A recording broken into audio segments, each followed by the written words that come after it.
Welcome. I'm Riley Karsh. I'm Tovah Kopan. We are thrilled to bring you the We Go Boldly podcast. Let's talk big burning questions, life changes, and maybe a bit of personal business. Let's be bold and brave together. Are you ready? I am. Here comes the show.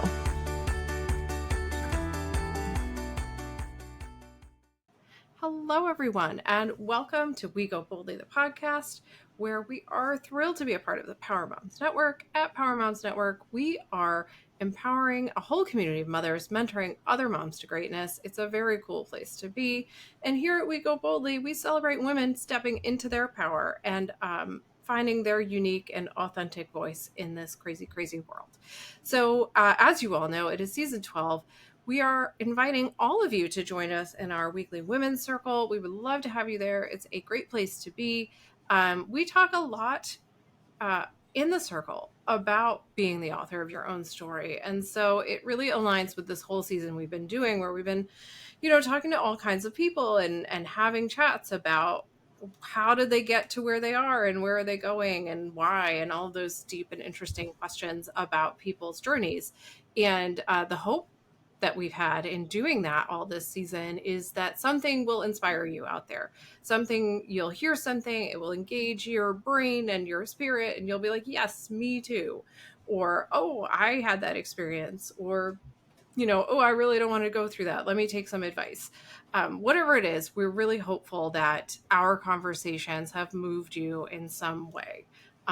Even if you're mad at us, we're happy about that too. Like, I just want you to feel something. So with all that being said, I'm doing things a little different today because we are going to close out season 12 in a different way. We haven't interviewed each other in a really long time. We haven't asked each other these questions that we ask all of our poor unsuspecting guests. And so we've decided to close out the season with a couple of interviews that we're going to do for each other.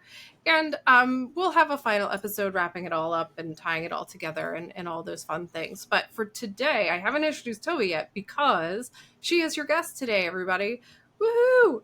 But I'm going to introduce her anyway. So, hey, Tovah, welcome to the show. We're using a new platform. I'm learning on the fly. It's fun stuff. How are you today? I am clearly frantic.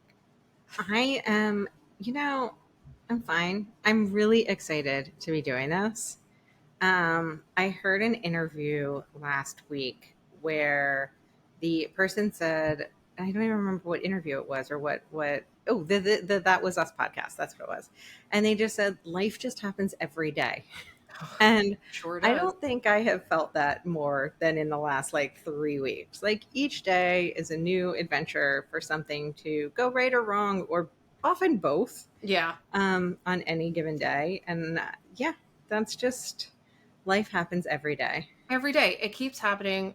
Hopefully it keeps happening and we're happy about that. But It's also exhausting sometimes. So, well, and I will add, before we hop in and interview me, that it was said in the context of one of the actors talking about their Buddhist practice and doing something meditating and doing all of these things because life happens every day. Yeah. And you need to be prepared both physically and mentally and all of that good stuff. Right.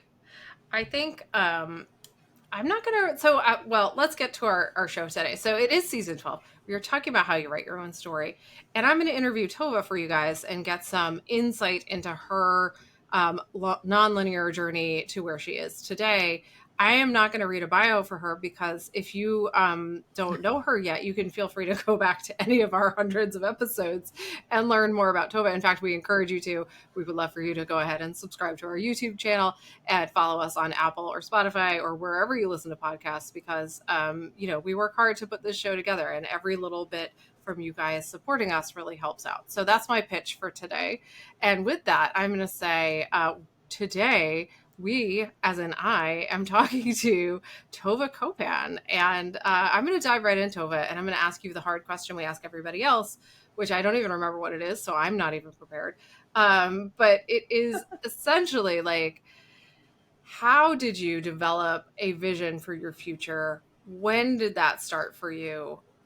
What does that process feel like? I think I think I've always had, like, as many as there have been twists and turns and ups and downs and whatever. I think I've always had essentially the same vision for my future, um, with a lot of ins and outs and ebbs and flows. But like when I was a very little kid, apparently I wanted to be a clown because I wanted to go into hospitals and I wanted to make kids like laugh and help them. Terrified? Terrified? Yeah, I wanted to terrify young children. So I wanted to go in and like make kids laugh and help them. And then when I graduated high school and I didn't know what to do, I mean, I knew what my major was going to be, but I hadn't narrowed down like where will that end up, which is fair because I was 17 years old and it's insane to think that that's my expectation of myself, but Yeah. or of anybody else. But I wrote down that like I want to go to New York City and I want to help people. And so I I still don't know that I'll like I don't really want to figure out what that looks like. Like, and I think my definition for helping people has changed drastically in those years. I think that when I was in high school, I had a much more like you help people by being a doctor.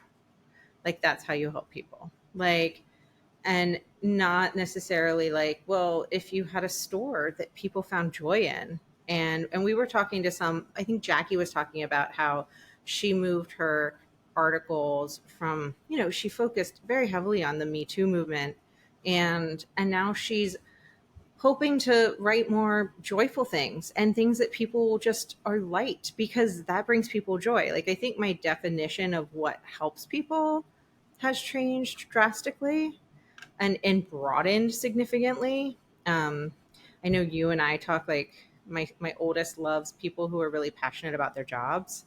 And I always notice because of him people who are just like whatever the job is. Like there was a guy at Wawa pumping my gas and he was just like, because yay, New Jersey. Because you know, he was clearly like gonna do the best job that he could possibly do at that job. And so I it has been very twisty and very turny, and I'll let you ask questions about it. But I think the vision, like the super big macro picture vision, hasn't really changed. Um, there have just been some nuances added to it, and the definition of what that looks like has expanded.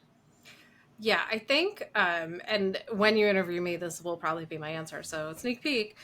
Yay. I think that as we have aged, both you and I, and a lot of people I know, our vision for our future is more focused and shaped by our values and less by any specific activity, right? Like, Yeah. there are people I know who are like, I really want to be a neurosurgeon when they're like 8, and then 40 years later, they're a neurosurgeon, and that's amazing.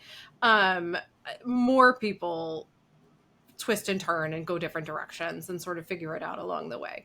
Um, Talk to us about how your sort of family dynamics and your growing up and the ways in which you existed in the world impact, like, what the fact that you want to be a helper, right? Because not Right. everybody actively wants to be a helper, but also like, how did that help you sort of determine the steps to take and what you wanted to do and how you wanted to move through life? So I I was raised by a lot of teachers. Like three of my four parents are teachers. But I was also very like I wanted advanced degrees.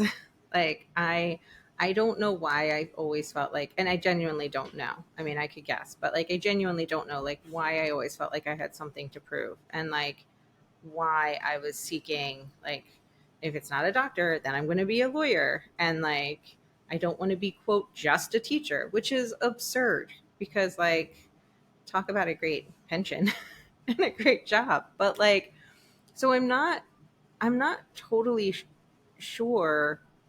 Um, Other than I saw my parents have helper jobs, and my dad, who's a salesperson, he was always helping people in his job. Like, that's, yes, he was selling them stuff, but he was selling them solutions to their problems and like what they needed help with. And he's also the type of person, he was and he still is, who, if there's a problem, he will try to fix it. Like, um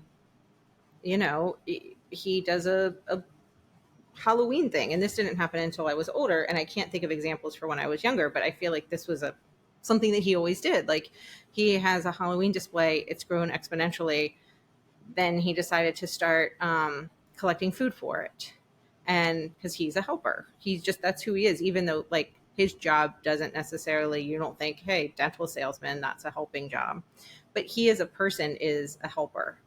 And then it was like, oh well, people need diapers, so then they started saying, like, in addition to food, please bring us diapers. Like, and so, but I don't think any of that broke through my super competitive, wanting to be the best, needing to prove myself, wanting to be the top people pleaser until I was much older. Like, I didn't follow a lot of, I didn't practice what I'm preaching now.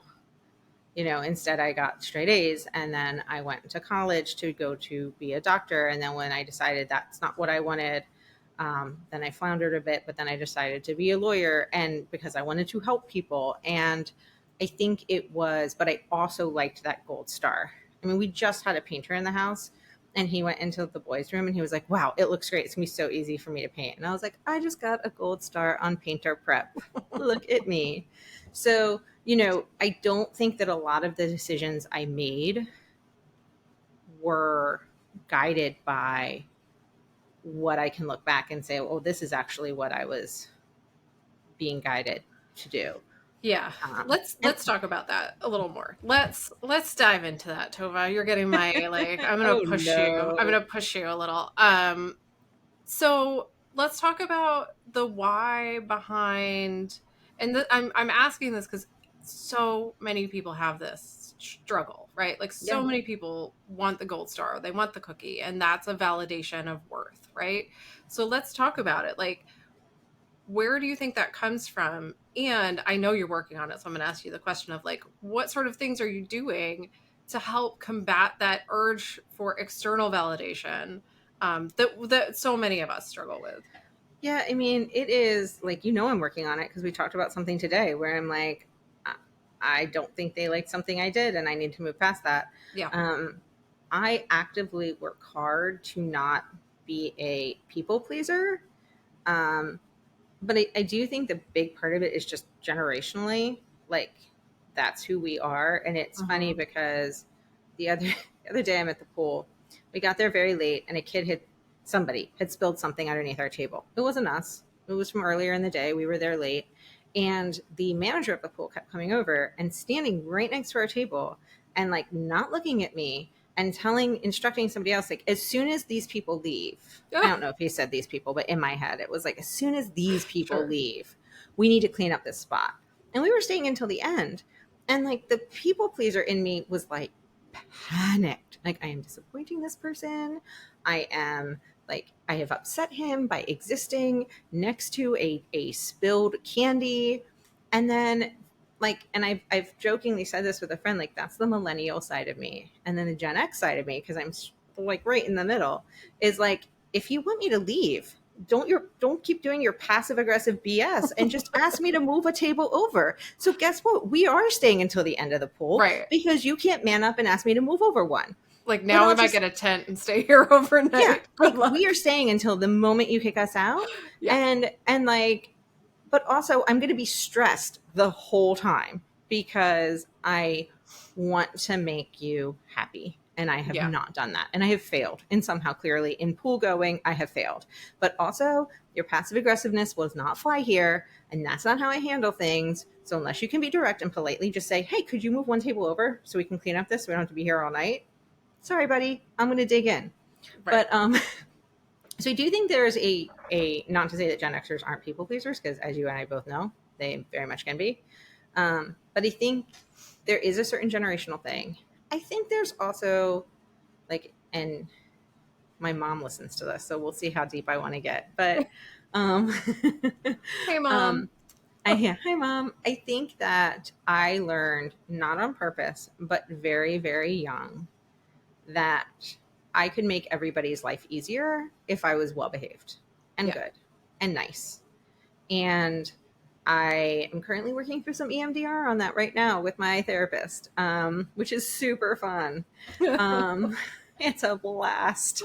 Um, and I, I can look back and I can know that like I was born into a world of grief where my grandmother was dying. But if I smiled and I was well behaved and as I was such a good baby and I was wise beyond my year, I was so mature for my age and all of those things, I think I just learned that like I'll get a gold star and I will make everybody's life easier. Like, and Yeah. isn't that my role in my life is to make everybody's life easier?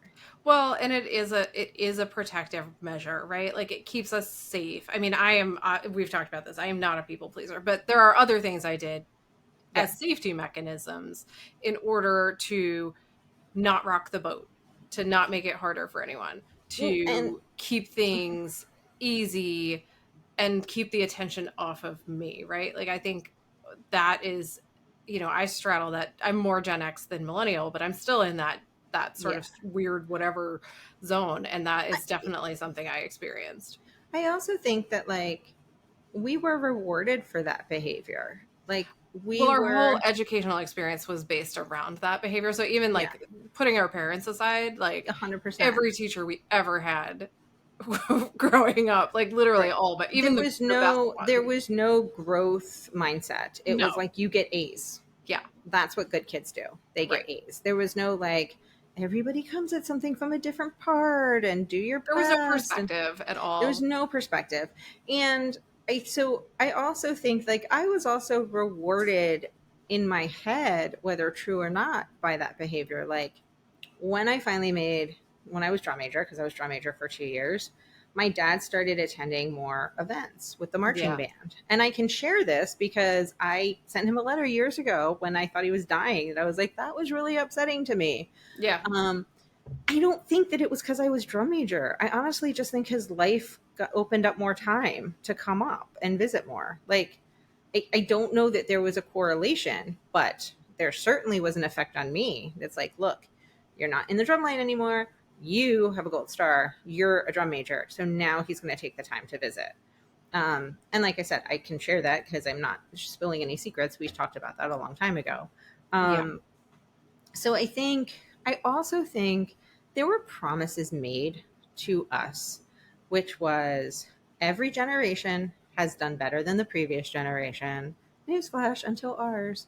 Yeah. Um, every generation, like our, maybe not our, well, our parents, but definitely our grandparents worked the same job for 40 years or 35 years or whatever. And then they retired with a pension. So I very much learned, whether intentionally or not, from the world that if you follow the rules, good things will happen. Like if you follow the rules, if you check all of those boxes, you will end up where you want to be. And so I remember listening to Michelle Obama's more recent book, and she talked about how she checked all the boxes. She graduated law school, she got a good job, she got married, she had kids, and then she was like, oh, I've literally finished my to-do list of life and I have no idea what to do next. I mean, fortunately, she became Michelle Obama, like, and she stayed busy. But I think that like I did all of those things expecting to be rewarded with, I don't know, a life of, not a life of ease, but like no, it was supposed to be easy then. Like I got married, Stability, right? yeah, Like safety and stability, stability. yeah, and like financial stability Yeah, in all because areas. yeah, we bought into the market at a good time and job stability and just it should all be stable. And newsflash, apparently that is not how life works. And I'm guessing that's not how life worked for our grandparents' generation too. It's just that women didn't have access to credit cards and couldn't rent their own house without their father's signature. Details. Let's take a quick break. We'll do that. And when we come back, I want to talk about I want to talk about life shifts. So we're going to take a quick break, everyone, and we will be right back.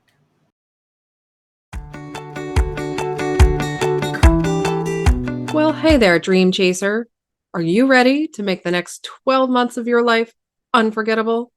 Introducing the Year of You, a groundbreaking new goal system group that's about to redefine the way we approach personal growth. Join us with a community of like minded individuals committed to unlocking their full potential. With expert guidance, personalized strategies, kind hearted accountability, and a supportive network, the Year of You is more than just a goal setting group, it's a whole movement. Don't just dream about it, achieve it.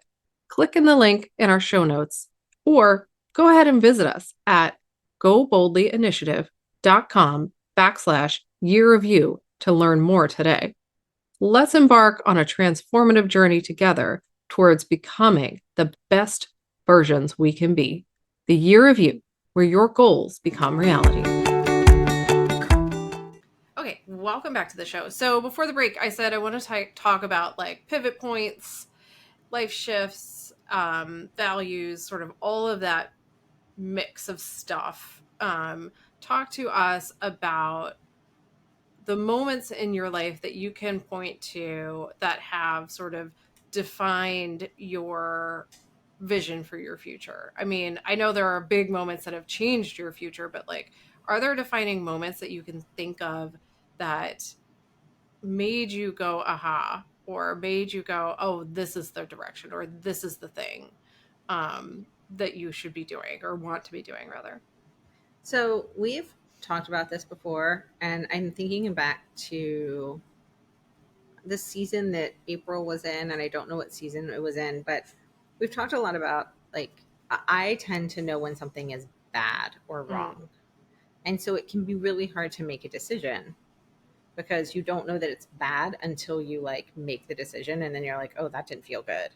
But then you've made the decision, right? yeah. Like you sent the money to law school or something. I That was a good decision, but it's why I drug my feet for so long, right? Because I think it's only until I don't know, the last 5 or 6 years, um, that I was able to start being like, oh no, that's a good decision.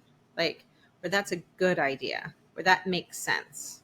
Or that I'm even able to say to somebody like you, like, I got some weird feedback. I don't know if it's bad. I don't know if it's good, but I don't want it to hang over my head.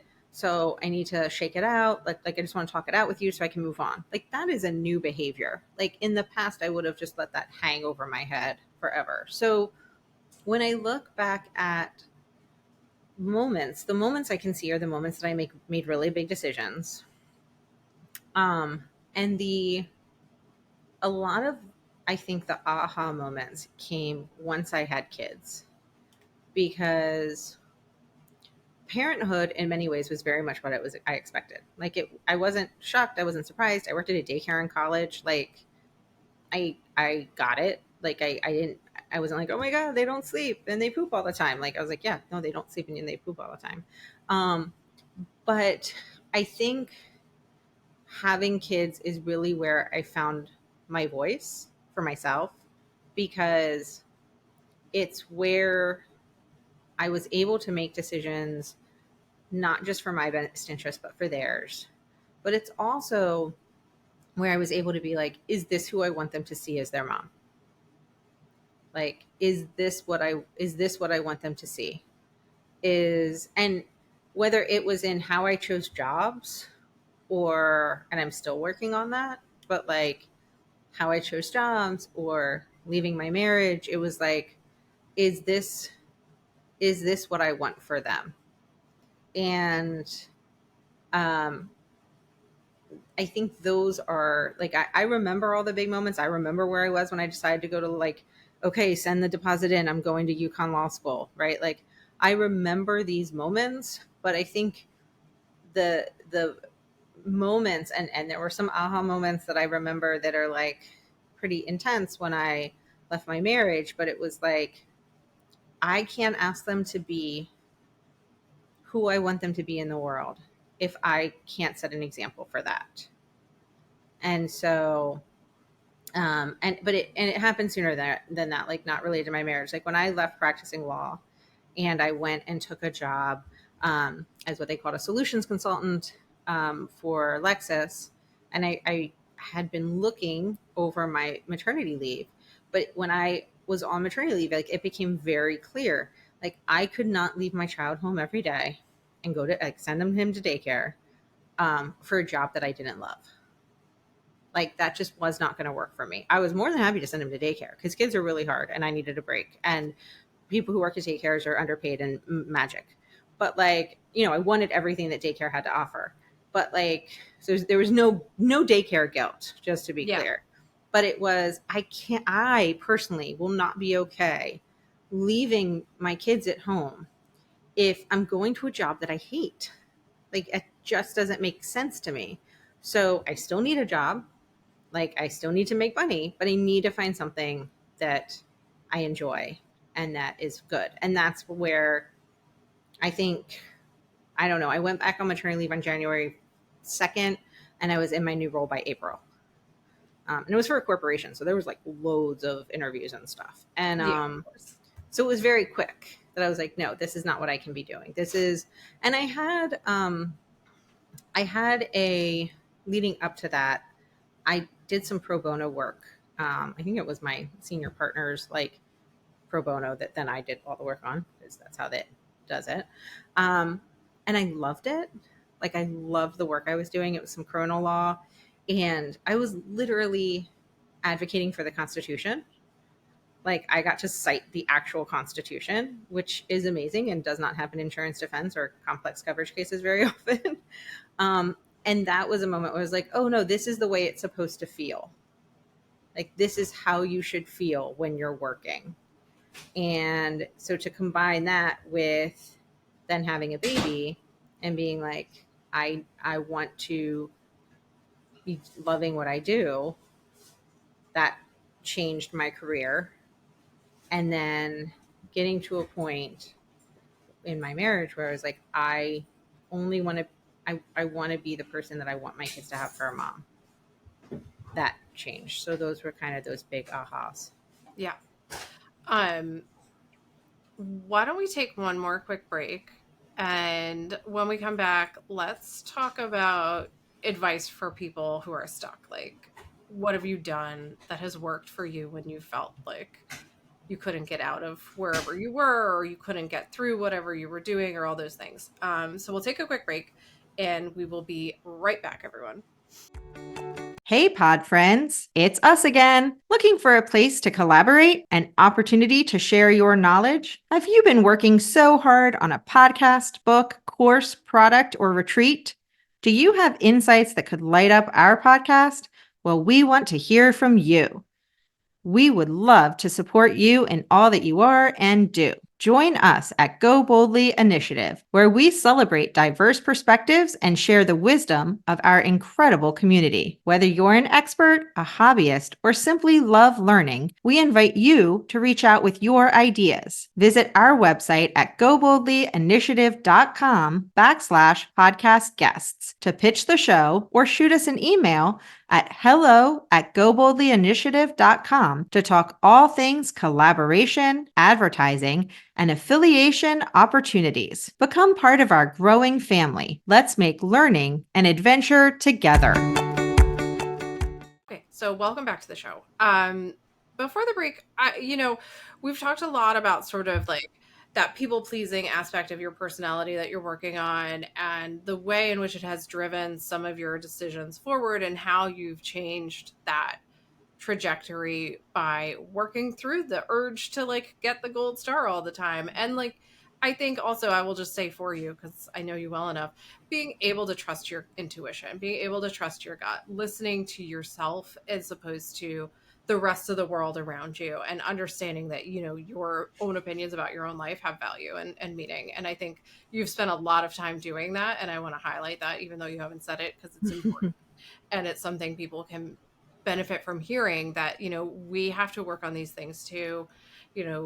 Everybody has to work on these things, and that's normal and okay. And you can get through that. You can make progress, which you obviously have done, Tova. So let's talk about when you are stuck. You know, obviously you talked a little bit about like you gut check with people and that's great. But when you are feeling like, you know, you're heading in a direction and you're like, I got to get off this train. I don't know how to get off this train. Like what are you doing? What would you suggest to other people that they should do? So what? I mean, you kind of stole my answer, but not Okay. really. So I think what you said is really, really important. Like there are going to be times that you don't trust your gut, and it might be times when you are. It might be times when you are in a difficult relationship, or it might be times when you are in a difficult situation at work where you kind of you're so caught up in what is happening, like in the little everyday, that you don't have Mm, time to take a breath. So I do really encourage everyone to and we haven't talked about this in a while, but like do that friend analysis, right? Like are there friends that you need to let go of, but also are there friendships that you need to lean into? Because when I have those times where I have not trusted my own gut, because I would love to say, no, I trust it all the time. It's perfect. It's wonderful. Um, but when I have those times where I have not trusted my own gut, um, I reach out to other people and I'll say, what do you think of this? Or what do you think of that? And I think it's particularly important as a single parent because it's hard when you don't have someone else to bounce an idea off of. Like, should this kid get in trouble for this? I don't know. I can't. Uh, like it's not good, but like, is it bad? Is it just an age appropriate thing? Like, so all the way to like big decisions. But I think it's really important to have people in your life whose guts you trust and you know they're going to give you good advice, and that you can then build up your gut again, like for lack of a better word. The other thing I would say, I think I have three things, but the second thing is try to notice what it feels like when something is good. Like and this is something I'm still struggling with. Um, I am really good at being like, this is bad. This is bad. I need to get out of here. I know I'm not always good at like leaving right away, but like jobs are hard to leave and whatnot. But like, this is bad. I need to get out of here. I'm less good at knowing what is good and being like, oh, this is a good situation. This feels good. Now, the other day, I recently found out I was getting a manager that I was very excited that he was going to be my manager. And I immediately relaxed.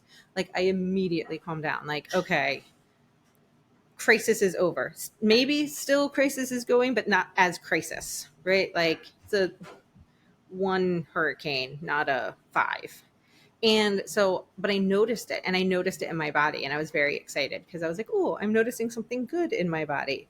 So I think that um, I, with my current therapist, she has talked a lot about like remembering that place that you feel really good and really calm and really relaxed. And maybe that's what it feels like, or maybe it feels like when you're having a dance party and it feels like joy or whatever it feels like. But learning how to notice what feels good and following that, because generally your body's going to tell you what's good and what's bad. And then the last thing when you're stuck, um, and this can be really, really hard, just do something, like literally do anything. So when I have been in a position where I wanted to leave my job and I don't know what to do and I'm like overwhelmed, I just apply for a job. Just like apply for a job. It's not going to be perfect. You probably won't get one. You can't get jobs right now without knowing who works there and who doesn't work there. But like just apply for the job. Like just do it. And that is a great, I think, like first step to get the ball rolling. There's something about like having like little baby momentum, or like maybe it's you need to sign up to get your resume looked at, or like whatever it is. It doesn't matter how small it is, but just do a thing. And I think that can really help when you're stuck. yeah, amazing. We've talked about those things, and I think you're absolutely right. And hopefully, people out there are listening and will apply some of that to their own lives because I think it is super important sometimes to just take the next step, Yeah. whatever step it is, and however small it might be. I mean, Um, listen, when in doubt, just listen to the songs from Frozen 2. right? Like you just do the next right thing. Yep. You're the one you've been waiting for. Like Yeah. it's a cherished movie in my heart. So um, so talk to us about the future, right? Like what impact would you like to leave behind? What do you see for yourself in the future? What are your, I don't want to say goals, because we're really talking about like your your vision of who you are rather than what you do. yeah. Well, funny enough, the other day my son asked me, was it just yesterday? Oh, it's 24 hours, a long 24 hours. He asked me if I had $1 million, what would I, 100 million, what would I do? And he's like, and he like got around the whole taxes thing. He's like, you were wired $100 million and it's all yours. Cause I was like, well, it wouldn't really be $100 million, Um, and he's like, what would you do? And one thing that made me really, really happy is that like, other than maybe getting a new car right away, well, I was like, the first thing I do is call a financial advisor because one thing I have realized in my growth is like, I don't need to be an expert on money. You can hire them. So, and then it's like, buy a new car because that would be fun. Want a hybrid, not a Tesla, obviously. Um, and then I was like, and then I kind of want to splurge at the bookstore because like I really just there's always something I see there. But I was like, we're in no rush to leave the house. We like where we live. We'll stay in this town. It's where all my kids want to graduate from. So we'll just wait until we find a house that like they really love, like that we all really love. And I was really happy that I wasn't like, I'm going to blow it all up. I mean, listen, there are a lot of vacation houses and traveling in the future if I have $100 million.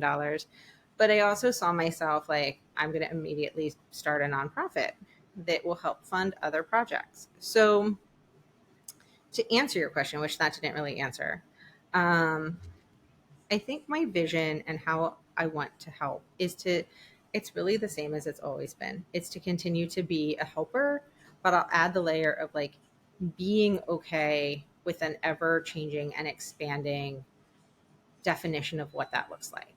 Mm. Right. Like I want to touch people's lives. I used to carry that Ralph Waldo Emerson quote about like if you leave the world in a better place. I'm massacring the quote, but like whether it's a child or a garden or a piece of art or whatever. And like that, I guess I'm bearing the lead here because that is a quote that like I used to carry in my wallet for decades as a reminder of like, no, that's what I want to do. And Mm. so I mean, obviously, I do have goals for personally and for you and I and for our podcast and for books and like so many things in our future. But I think that like I just want to continue to be a helper and figure out more ways to help and different ways to help. I want to continue to embrace the word no as much as I possibly can. And yes, when it's a really big yes, right? And I hope that I leave our town and our whether it's our state and our republic um, in a better position than it was when when I came in to the world. And I don't know what that will always look like. Like if somebody's like, here's $100 million, but you have to spend it on like a bakery / bookstore, I'd be like, done. I'm in. You know what I mean? Yeah. I will make people's lives better with scones and books and puzzles, right? Who doesn't love a novelty puzzle? But it could be something else. Or somebody says, here's $100 million and you're going to have to go back to nursing school. I'd be like, done. I don't know what it looks like, but I still just want to keep doing that, making life a little lighter for other people.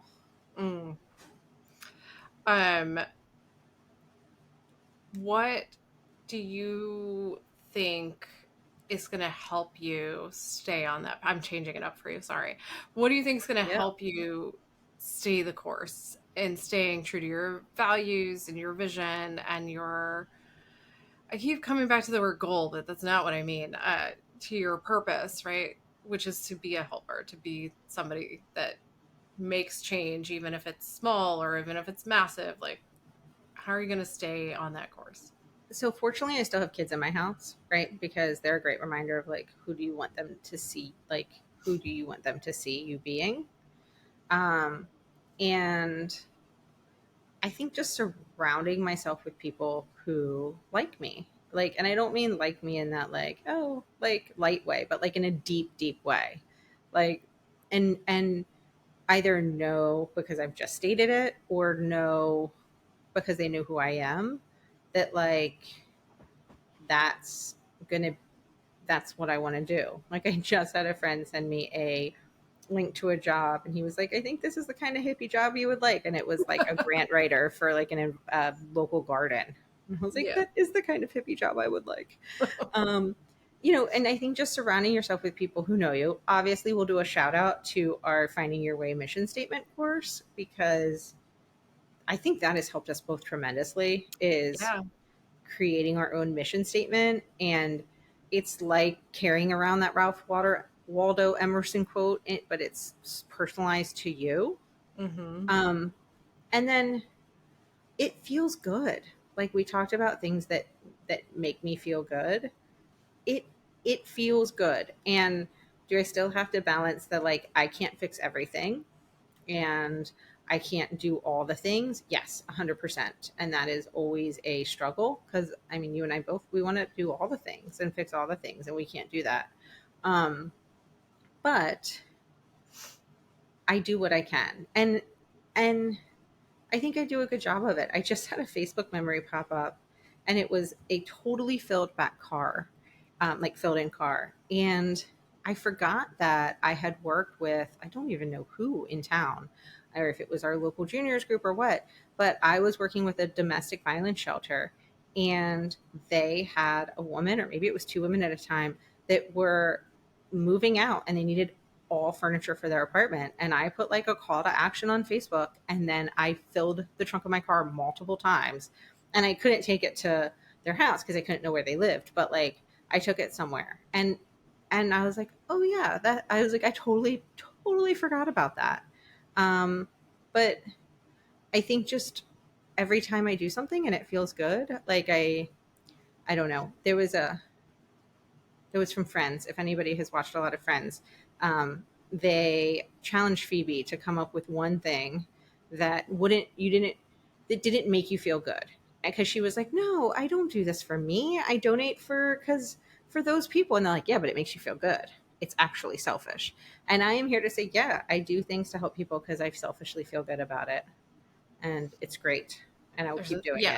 it. I mean, they're like, if it didn't feel good, people wouldn't do it, right? Like, it's not. Yeah. You don't have to be a martyr to do good things in the No, world. no. So that So like I think erase that from your brains, people. yeah, I think like being surrounded by people, knowing what my values are, and then being okay with the joy that it brings, will all kind of keep me on this path. It is quick response question time. Oh no, Oh yes, am I embarrassing? Did you I am change not. it? I'm not promising that I am not going to give follow ups. So there. So whatever. All right, I'm going to ask you 5 questions, even though we have 6 here. I'm gonna fix that in a second. Um, and I'm gonna ask you 5 questions, and you're gonna tell me whatever comes to mind. I'm ready. I'm All ready. right. What's your favorite way to unwind after a long day? A bath and a book. What's your no? What's one thing on your bucket list that you haven't done yet? I have never been to Prince Edward Island and done the Anne of Green Gables tour. I knew you were gonna say that. Shout out to Annie too. Yeah. Um, number 3. What's your go-to comfort food? Potatoes, That's like so. I know it's mine too. Like sweet preferably baked or mashed, sweet. but I'm okay with other forms. Literally And any kind of potato. And also, I will expand it, and I know I shouldn't because it's quick response, but I just like the comfort food of any, like pad thai and spaghetti Yeah. and meatballs, like Yeah. whatever the About shepherd's pie. any like The genre of food. yeah, the genre, the comfort food of any genre is often my favorite comfort food. But if it's push come to shove, it's a bowl of mashed potatoes, or like a really no, I lied. It's a baked potato. Oh, But really? where it's like, yeah, but then you like scoop out the inside and you kind of make it like your own mash. My stepmom used to make those that way, but I could like eat the crust. Oh my God. Like I feel better just thinking about it. Oh my goodness. All right. If you could instantly master any skill, what would it be?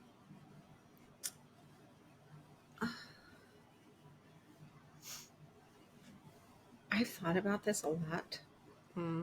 because I think about this. I would like to be a really good like plant person. Oh, interesting. Yeah, like I don't kill them now for the most part, I but mean, like you could, that is achievable. I don't know. I don't think I have the mental focus to care enough. Saying one day, like maybe Yeah, yeah, not yeah. today. No, one day. I would just like it to happen though. Like I don't want to have to work on it and like go to plant. I get really Yeah, you bored. wanna wake up and it's the case. Yeah, no, because I get really bored at like plant lectures. So Mm, like I can't get the information in. I guess hey, mm. shout out if somebody has a podcast for me to listen to learn about plants, let's do it. But I would just love to like there were two plants on the side of the road today and I was like, I wish I could pick you up and know you would be safe. But I'm not that person. All right. And lastly, describe yourself in 3 words. Okay, so the first word I have to say is ironic. Listen to last year's podcast over the summer. I am adventurous in the Uh, traditional definition of the word. I was Not gonna my ask. I was gonna like not put my you throw you under definition, the but the bus, but I traditional controlled definition myself. traditional definition of the word. Um, I don't know what the difference between inquisitive and curious is, but I am them. Yeah, I don't know. I don't know either. Somebody can tell us. Um, and I am altruistic. No, I'm going to change it. No, I am. But I really like advocating for people, but I don't know how that's a word that describes advocate. Yeah, we know An what you mean. altruistic advocate. Cheating. That is cheating. Um, all right. Well, that does it for us for today. Thank you, Tova, for sharing with all of us your sort of personal journey and the way in which you have defined your vision for your future. And we'll be back next week with my answers to these questions or similar questions. And we'll see how that goes. Until then, everyone, have a wonderful, wonderful week. And we'll talk to you soon. Thanks so much for listening to We Go Boldly podcast. We know you're busy and we love spending time with you. If you enjoyed this week's episode, let us know. Head to Apple Podcasts right now to rate and review our show. While you're there, be sure to click that subscribe button. Want more us time? Follow us on all the socials at Go Boldly Together. Want even more us time? As in all the coaching pizzazz. Find us at goboldlyinitiative.com for all the info. We will be back with more excitement, research, and deep thoughts next week. Until then, keep on being the bold, brave, amazing people we know you already are.